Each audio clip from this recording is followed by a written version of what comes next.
싸움에 내보내놓고 그러면 여호수아가 대단해서 싸움에서 이기게 되나요? 절대 그렇지 않습니다. 아시는 것처럼 모세가 어디 올라갑니까? 이제 그 군대가 보이는 곳으로 올라가잖아요. 산에 올라가잖아요. 올라가가지고 뭐 하나요? 하늘과 하나님과 이스라엘 백성 사이에 관통, 생명줄을 이어놓잖아요. 그게 기도입니다.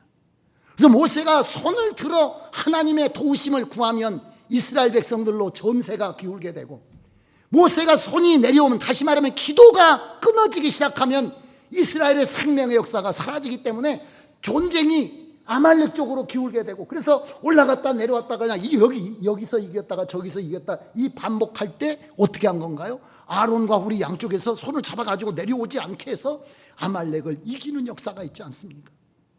이건 구약에 해당되는 이야기가 아닙니다. 구약은 신약의 겨울입니다.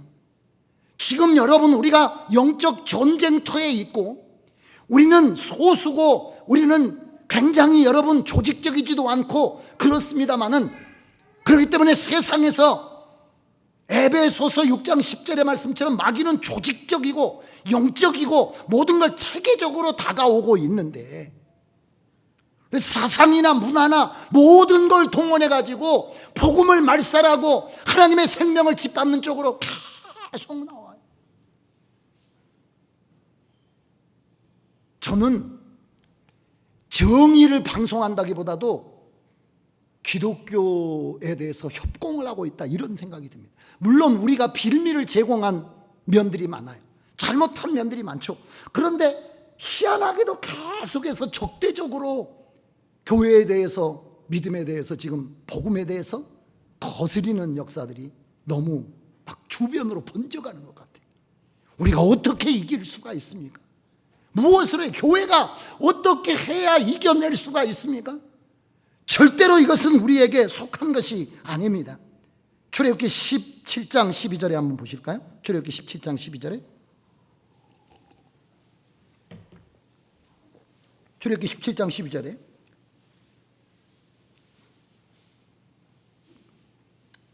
한번 읽어보실까요? 같이. 모세의 팔이 피곤함에 그들이 돌을 가져다가 모세 아래 놓아 그로 그 위에 앉게 하고, 아론과 훌이 하나는 이 편에서 하나는 저 편에서 모세의 손을 붙들어 올렸더니 그 손이 해가 지도록 내려오지 아니한지라. 기도에 실패한 게 아니라 끝까지 기도로 끝장을 봤다는 거죠. 그랬더니 아말렉이 진멸되고 말았어요. 아말렉이 무너졌습니다.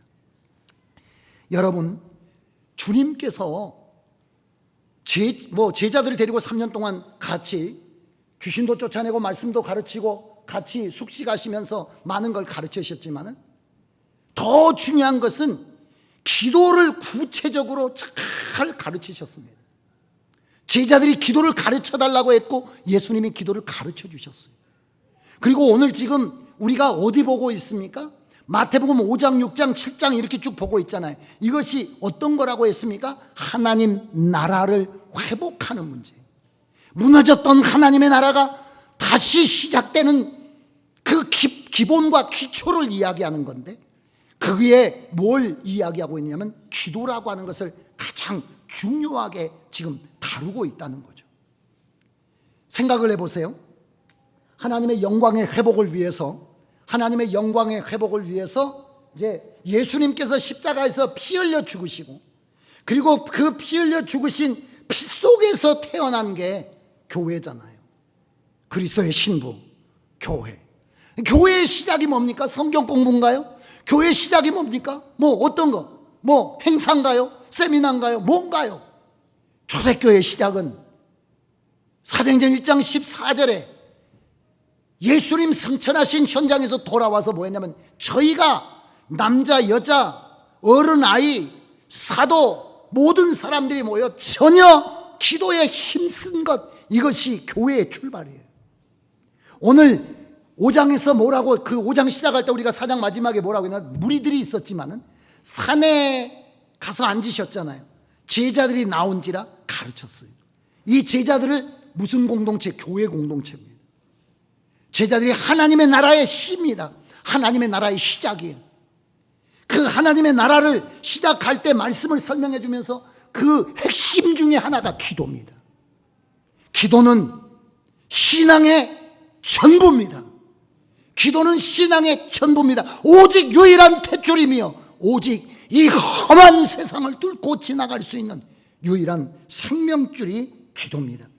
위기의 때에 우리에게 하나님은 뭐라고 말씀하시느냐면 에레미야 33장 3절에 이제 북왕국 이스라엘은 150년 전에 나라가 망해서 무너졌고 남쪽 유다도 바람 앞에 등불과 같습니다. 계속해서 무너져가고 있어요. 그럴 때 에레미야에게 하신 말씀은 여러분 뭐라고 이야기합니까? 너는 내게 부르짖으라고. 그리하면 내가 알지 못하는 크고 비밀한 일을 보여줄 것이다. 주님께서 말씀하십니다. 앞에서 전쟁터에 사람들이 막 잡혀가고 다시 10년이 지난 후에 전쟁이 재발되고 막 이런 것들을 겪어가면서 절망이 다가오게 될 때 부르짖으라는 거예요. 그러면 내가 알지 못하는 크고 비밀한 하나님의 뜻을 알게 될 것이고 그리고 그 길을 갈 수가 있을 것이다 라고 말씀하시지 않습니까? 여러분, 기도는 육을 가진 보이는 세계 속에 살아가는 우리가 보이지 않는 하나님과 연결되어 우리가 보이지 않는 사망의 세력과 전쟁에서 주님께서 사단을 로마서의 말씀처럼 너희 발 아래 속히 상하게 하시리라 말씀하신 말씀처럼 우리가 사망 권세를 딛고 하늘로 추수되는 중요한 도구가 기도예요. 그래서 여러분, 기도하기를 쉬는 것은 위험한 것이 아닙니다. 기도가 무너졌다면 다 끝난 겁니다. 기도가 무너졌다는 건 끝난 거예요. 이걸 아는 사람이 사무엘이었습니다. 사무엘 때가 어떤 때라고 지난번에 말씀드렸나요? 사사기 후기 시대고 완전히 나라도 민족도 신앙도 종교도 다 붕괴되는 그런 때예요. 그때 사무엘이 평생 그걸 반전시키지 않습니까? 사무엘의 시대로 반전이 되지 않습니까? 사무엘 건너 사울 다윗의 왕국으로 다시 복구가 되는 거니까. 그것이 무엇이었을까요? 사무엘이 하나님의 성전에 거하면서 했던 일은 무엇일까요? 사무엘상 12장 23절에 보면 무슨 말씀이 나오느냐면 나는 너희를 위하여 기도하기를 쉬는 죄를 여호와 앞에 결단코 범치 아니하고. 이 말은 무슨 말입니까? 자기가 사역해 오면서 자기가 어린아이 때 어머니 손에 이끌려 가지고 예루살렘 성전에 올라와 가지고 그때는 뭐 예루살렘이 아니고 다른 기브온에 있는 성전이었습니다만 그 성전에 올라온 날로부터 이제 자기가 나이 들어 가지고 은퇴할 때까지 오직 했던 것 딱 하나라는 거예요. 기도를 지속했다는 것입니다. 기도를 지속했다는 거예요. 기도하면서 말씀을 가르쳐줘야 파괴력이 있고 기도하면서 우리가 여러분 사역을 감당해야 거기 역사가 있고 기도가 더해지지 않는 건 아무것도 안 되는 거예요. 모든 것에 우리나라 사람들 마늘 막 넣고 모든 것에 막 된장기 하고 이러듯이 모든 사역에 기도가 스며들어 있지 않으면 여러분 아무런 의미가 없음을 말하고 있습니다. 사무엘은 죄라는 거예요. 여러분은 간음 죄를 짓고 살인 죄를 짓고 게으른 죄를 짓고 불순종의 죄를 짓지만 우리는 기도하지 않는 걸 죄라고 생각하지는 않죠.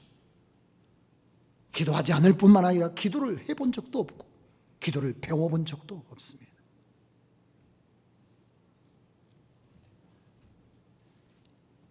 주님의 시작, 주님은 하나님이시잖아요. 하나님의 아들이시잖아요. 그럼에도 불구하고 그분은 기도로 시작하셨고 기도로 마치셨고 이기셨어요. 그리고 우리에게 한 가지를 부탁하신 겁니다. 뭐라는 겁니까? 깨어 근신하여 기도하라는 거예요. 기도하라는 거예요. 기도하는 것 외에는 그래서 여러분 목사로서 저의 위기는 무슨 위기냐면 기도의 위기인 거죠. 기도의 위기인 거죠. 기도의 위기인 거예요. 우리 교회의 위기 기도의 위기입니다. 여러분 한국 교회의 위기 무엇이겠습니까? 기도의 위기. 기도가 사라지고 있어요. 교회 안에 여러분 기도 없는 성경 공부, 기도 없는 그룹 모임, 기도 없는 모든 각종 사역, 여러분 의미가 없습니다. 하나님의 성령의 역사가 기도와 간구를 통해서 우리에게 공급되지 않으면, 그래서 여러분 교회, 학교, 중고등부, 청년, 남선교회, 여선교회, 무슨 모든 모임, 기도 외에는 그 안에 있는 어둠이 나가지를 않아요. 기도 외에는 목사 속에 지배하는 흑암의 역사가 여러분 나가지 않습니다. 기도하지 않으면 교회를 장악하고 있는 흑암의 권세가 벗겨지질 않아요. 기도할 때 아까 말씀드렸잖아요. 예수님의 공생의 시작 때 광야에서 기도하시고 마귀를 말씀으로 물리쳐 가실 때 뭐가 떠나고요? 마귀가 떠나가는 거죠. 성도 여러분, 기도만이 생명이에요. 기도는 만사를 변화시키고, 기도는 하나님에게 연결되는 유일한 통로고, 하나님의 생명의 공급의 유일한 통로고, 하나님의 능력의 공급의 유일한 통로고, 하나님의 지혜의 유일한 통로예요.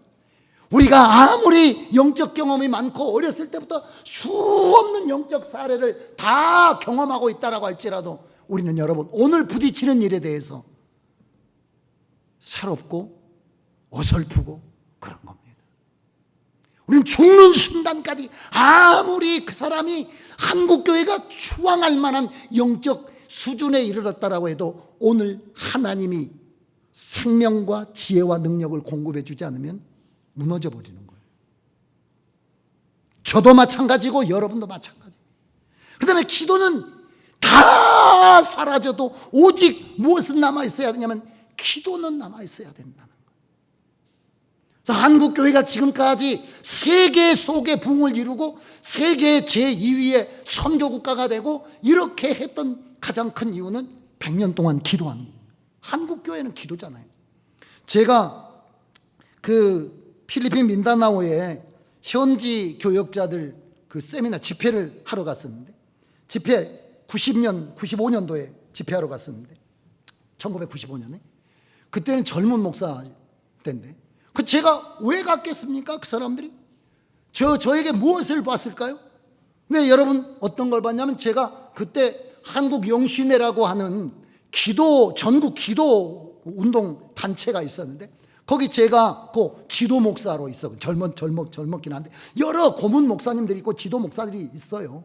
근데 그 중에 한 사람이 저였는데 제가 그때 그 단체에서 필리핀이나 이런 지역의 외국인 그 현지 교역자들을 한 300명 정도 초청해가지고 숙식을 제공하면서 그 교역자 집회에 참석을 시켰습니다. 전국 집회에. 그래서 교역자들이 뭐 2,000명 이렇게 모이는데 그 사람들도 한 300명 모여가지고 저는 뭐 말씀을 전하는 강사는 아니고 제가 그 앞에서 찬송 인도하고 기도 인도를 했는데, 그러니까 그 사람들은 자기들은 그런 식으로 기도를 안 하니까 우리는 어떻게 기도했겠습니까? 지금부터 20년 30년 전에 부르짖는 기도만 통성으로 기도하면서 그런 기도를 경험해 보지 못한 거죠. 찬양하고 기도하면서 그곳에서 하나님의 역사를 경험하면, 그래서 그런 기도에 대해서 좀 알려주시고 가르쳐 주세요. 그래서 제가 거기를 간 적이 있습니다. 그런 게 한국교회였어요. 그러나 누가 지금 한국교회를 기도하는 교회라고 누가 말합니까? 어느 목사님이 기도한다라고 말할 수가 있어요? 기도하시겠죠. 제가 며칠 전에 아무개 목사님을 만나가지고 기도하는 사람들이 있으면 한 사람이 됐든지 두 사람이 됐든지 좀 기도할 만한 사람이 있는가 좀 그랬더니 그 목사님이 요새 누가 기도한답니까? 라고 저한테 이야기해요. 그분이 비꼬듯이 한 말이 아니라 현실을 이야기한다요. 비참한 겁니다. 우리 어떻게 해야 됩니까? 주님은 오실 때가 가깝고 영적 전쟁은 치열해지는데 저지난주일날 말씀드린 것처럼 지금 우리가 평화의 시대가 아니라 최전선에서 성도가 쓰러지고 목회자가 쓰러지고 복음이 짓밟힘을 당하고 모욕을 당하는 이런 영적 전쟁의 최전선에서 죽느냐 죽이느냐 사느냐 살리느냐 세상을 빼앗기느냐 사람들을 다시 하나님의 창조의 원형으로 복음으로 되찾아오느냐 이런 영적 전쟁이 치열하게 벌어지고 있는데 마귀는 점점 영으로 조직화, 문화로, 정치로, 종교로 다 조직화되어서 교회나 복음을 막 토끼를 몰듯이 몰아오고 있는데 우리는 파수꾼부터 잠들어 있다는 거예요. 저는 이 시간에 여러분들에게 말씀을 전하면서 하나님의 검으로 저의 심장을 찌르는 겁니다. 너 뭐 하고 있어? 너 목사로서 너 뭐 하는 거야? 이것은 무슨 목사로서의 의무도 아니고 이건 생명 가진 자의 생명을 지키려고 하는 여러분 몸부림이어야 되고 그 연약한 사람들에게 하나님의 복음을 맡겨놓고 하늘에서 눈물로 중보하시고 기도하시는 주님의 여러분 그 안타까움을 마음으로 우리가 받아들이는 기도를 구체적으로 기도를 포기해서는 안 돼요. 기도 앞으로 나가야 된다. 주님이 우리에게 말씀하셨습니다. 너희는 이렇게 기도하라. 너희는 이렇게 기도하라. 기도가 너무 중요하죠. 너무 중요하죠. 지금 아까도 말씀드렸듯이 80년대, 90년대, 막 2000년대 이럴 때는 기도원에도 사람들이 기도하러도 많이 다니고 중고등부 애들도 막 1시간씩, 2시간씩, 몇 시간씩 기도하고 저는 지금도 그런 경험들 저만 그런 게 아니라 그때 교역자들이 그랬을 거예요. 제가 여기 그 구례구 역전 있는데 그 용림교회라고 하는 교회에 목회를 하고 있었는데 한 작년 한 120명 정도 되는 교회고 중고등부 아동부 해가지고 한 120명 정도 그때 중고등부만 해가지고 한 60명 정도나 조금 더 됐을지 덜 됐을지 이런 정도 모였다는데 압록까지 가가지고 거기 4km 다 걸어가가지고 다리 밑에 이제 캠프를 마련했는데 비 오고 막 해가지고 캠프를 제대로 뭐 하기도 어렵고 그래 비에 안 맞는 다리에다가 담을 이 가슴 높이로 돌로 다 남자애들이랑 막 다 담을 쌓고 거기 다 파가지고 모래 평평한 거기서 한 몇십 명 그 안에 들어가니까 조금 뭐 몇 평 되지도 않는데 그 밑에 들어가가지고 얼마나 애들이 열심히 기도했는지 말이죠. 막 부르짖어 기도하니까 막 이리 불이 붙어 저리 심령에 막 불이 붙기도 하고 기도하가 또 뒷사람 받아가지고 호피도 나고 막 또 뭐 조치하고 그러면서 그런 게 우리 교회만 있었던 게 아니라는 거죠. 지금은 애들이 핸드폰 보는 시간에 100분의 1도 기도를 할 줄 몰라요. 애들아 주여! 라고 부르짖어 보나? 슬픈 겁니다. 우리는 가장 중요한 걸 잃어버린 거예요. 다시 그러면 어떻게 해야 됩니까? 다시 하나님 앞에 은혜를 구하는 왜냐하면 주님은 구하는 자에게 성령을 주시고 기도는 하면 할수록 강력해집니다. 할렐루야. 하나님과 교통하면 할수록 점점 강력해지고 선명해지고 그 역사가 뚜렷해지는 거예요. 그래서 저는 우리 교회를 어떻게 사람들이 앞으로 평가할지 모르지만 저는 기도로 오늘 새벽에도 기도하는데 막 방언으로 기도하는 새로운 성도들이 나와서 같이 기도하는 때때로는 그런 생각이 들죠. 시험에 들면 어떻게 하지? 장로교회인데 막 목사가 강대상에서 막 주여 하면서 기도하고 막 통성으로 기도하고 막 이게 방언으로 기도하냐? 이게 이상한 교회인가? 교회 안 다니는 기도에서 위축을 이게 외식하는 기도예요. 기도는 수천 명이 앉아있을지라도 오직 하나님 한 분에게만 집중해서 그분에게만 상달시키고 그분에게만 관역에 명중시키기 위하여 기도하는 것처럼 오직 그분에게만. 왜냐하면 주님이 불쌍히 여기셔야 교회도 붕대는 것이고 주님이 역사하셔야 말씀도 사람이 들어주는 것이지 하나님의 역사가 없으면 백약이 무효예요. 뭘로 회복했어요? 뭘로? 하나님에게. 다음 시간은 우리가 어떻게 기도해야 하는지, 무엇을 기도해야 되는지, 이걸 해서 기도를 해야 된다. 이미 하고 계신 분들은 하시고, 또 해오신 분들이 조금씩 거기다가 뭘 해야 되나요? 힘을 더 실어서 조금 더 무릎으로 가까이 나가야 된다는 거죠. 한국교회에 대한 비난이 많고, 성도들이 여기저기 흩어져 가지고 어디가 생명이 있는지 교회마다 흩어져서 돌아다니는 사람들이 수없이 많고, TV로, 인터넷으로, 유튜브로 다 어디에 생명이 있는가 통하는 세상에 지금 살고 있어요. 회복이 어디가 있을까요? 회복은 비교적 단순합니다. 그것은 무릎에 있어요. 무릎 외에는 길이 없습니다. 마지막 말씀을 여러분들에게 다시 한번 드리고 마치겠습니다.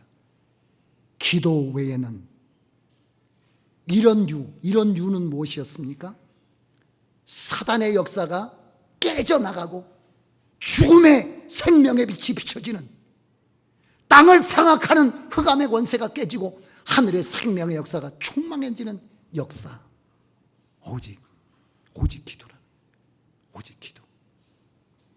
여러분들이 남이 알지 못하는 기도의 분량이 여러분에게 있기를 주의 이름으로 축원합니다. 기도하겠습니다.